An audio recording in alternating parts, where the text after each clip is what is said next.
Hi welcome back to അഭിസുഷൻ.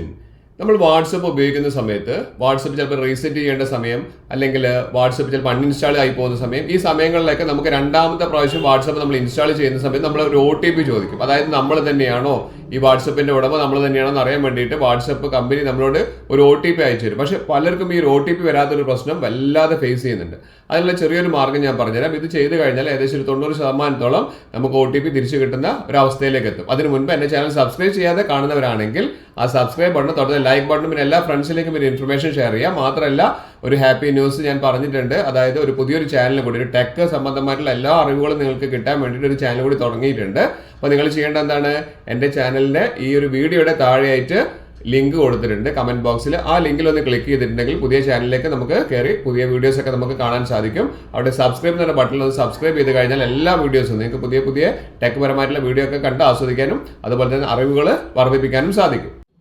Mobile ഉപയോഗിക്കുന്ന സമയത്ത് നമ്മൾ വാട്സപ്പിൽ വരുന്ന ചിലൊരു പ്രശ്നമാണ്. അതായത് വാട്സപ്പ് നമ്മൾ അൺഇൻസ്റ്റാൾ ചെയ്ത് പോവുക, അല്ലെങ്കിൽ ഓട്ടോമാറ്റിക്കലി അപ്ഡേറ്റ്സ് കാര്യങ്ങൾ വരാതിരിക്കുന്ന സമയത്ത് നമ്മളൊന്ന് റീസ്റ്റോർ ചെയ്യുക, ഇങ്ങനത്തെ കാര്യങ്ങളൊക്കെ വരുന്ന സമയത്ത് OTP വരാത്തൊരു പ്രശ്നം വരാറുണ്ട്. അപ്പം അതിനുള്ളൊരു മാർഗം, അതൊന്ന് പരിഹരിക്കാൻ ചെറിയൊരു മാർഗം പറഞ്ഞുതരാം. അതായത് വാട്സപ്പ് ഓപ്പൺ ചെയ്യുക.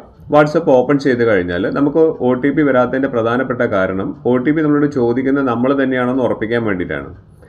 അതായത് ഈ പറഞ്ഞിരിക്കുന്ന വാട്സപ്പ് ഉപയോഗിക്കുന്ന നമ്മൾ തന്നെയാണെന്ന് ഉറപ്പിക്കാൻ വേണ്ടിയിട്ടാണ്. അപ്പോൾ അതുകൊണ്ട് നമ്മൾ ആദ്യം സെറ്റിങ്സിലൊന്ന് കയറുക. അതിനുശേഷം സെറ്റിങ്സിൽ അക്കൗണ്ട്സ് ഒന്ന് എടുക്കുക. അക്കൗണ്ട്സ് എടുത്തു കഴിഞ്ഞാൽ നമുക്ക് ഇവിടെ 2 ഓപ്ഷൻസാണ് പ്രധാനമായിട്ടുള്ളത്. ഒന്ന് നമ്മൾ ചെയ്യേണ്ടത് 2 സ്റ്റെപ്പ് വെരിഫിക്കേഷനാണ്. ഇവിടെ നമുക്കൊരു 6 ഡിജിറ്റ് നമ്പർ കൊടുത്തിട്ട് നമ്മളൊരു പിൻ നമ്പർ സെറ്റ് ചെയ്ത് വെക്കുക എന്നുള്ളതാണ്. അതോടുകൂടി നമ്മുടെ ഫോൺ പ്രൊട്ടക്റ്റഡ് ആവും. രണ്ടാമതായി നമ്മൾ ചെയ്യേണ്ടത് പാസ് കീ കൊടുക്കുക എന്നുള്ളതാണ്. ഈ പാസ് കീ കൊടുത്തു കഴിഞ്ഞാൽ നമ്മൾ തന്നെയാണ് ഇത് യൂസ് ചെയ്യുന്നതെന്നുള്ളതും അതിൻ്റെ പാസ് കീ നമ്മളെ കയ്യിൽ മാത്രമേ ഉള്ളൂ എന്നുള്ളതും വാട്സപ്പിന് മനസ്സിലാവും.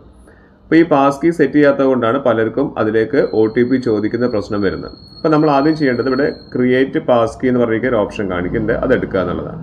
ഇവിടെ തന്നെ നമുക്ക് കാണാം ഇമെയിൽ ID താഴെ ചോദിക്കുന്നുണ്ട്.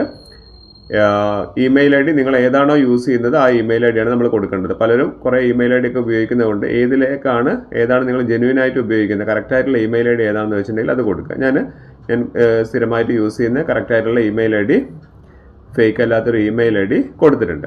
അതിനുശേഷം കണ്ടിന്യൂ കൊടുത്തു കഴിഞ്ഞാൽ നമുക്ക് പാസ് കീ സെറ്റ് ചെയ്യാൻ വേണ്ടി സാധിക്കും. ഈ പാസ് കീ സെറ്റ് ചെയ്ത് കഴിഞ്ഞാൽ ഇവിടെ തന്നെ നമ്മളോട് കറക്റ്റായിട്ട് പറയുന്നുണ്ട്, പാസ് കീ കൊടുത്തു കഴിഞ്ഞാൽ നമുക്ക് ഗൂഗിളിൻ്റെ പാസ്വേഡ് മാനേജറിൽ കയറി കഴിഞ്ഞാൽ ഇതിൻ്റെ സെറ്റിങ്സ് ഒക്കെ മാറ്റാൻ പറ്റുമെന്ന് പറയുന്നുണ്ട്. അതായത് നിങ്ങൾക്ക് ഇനി പാസ് കീ വേണ്ടാന്നുണ്ടെങ്കിൽ അല്ലെങ്കിൽ പാസ് കീ ക്ലിയർ ആയിട്ട് സെറ്റ് ചെയ്യണമെങ്കിൽ പാസ്വേഡ് മാനേജറിൽ പോകാമെന്ന് പറയുന്നുണ്ട്. ജസ്റ്റ് അതിലൊന്ന് ക്ലിക്ക് ചെയ്ത് കഴിഞ്ഞാൽ നമുക്കിവിടെ പാസ് കീ സെറ്റ് ആയിട്ടുണ്ട്. ഇനി നമുക്ക് ഈ പാസ് കീ റിവോക്ക് ചെയ്യണമെങ്കിൽ, അതായത് നമുക്കിനി വേണ്ട എന്നുണ്ടെങ്കിൽ ജസ്റ്റ് ഒന്ന് റിവോക്ക് എന്ന് പറഞ്ഞ ഓപ്ഷൻ കൊടുത്തു കഴിഞ്ഞാൽ നമുക്ക് ഇത് ഒഴിവാക്കാനും സാധിക്കും. പക്ഷേ ഈ പാസ് കീ നമ്മൾ സെറ്റ് ചെയ്ത് വെച്ച് കഴിഞ്ഞാൽ പിന്നീട് നമ്മൾ വാട്സപ്പ് അൺഇൻസ്റ്റാൾ ചെയ്യുന്ന സമയത്ത് പിന്നീട് നമ്മൾ ഇൻസ്റ്റാൾ ചെയ്യുമ്പോഴോ നമ്മളോട് വാട്സപ്പിൽ നിന്നും ഇതേപോലുള്ള OTP ചോദിക്കാനുള്ള സാധ്യത വളരെ കുറവാണ്.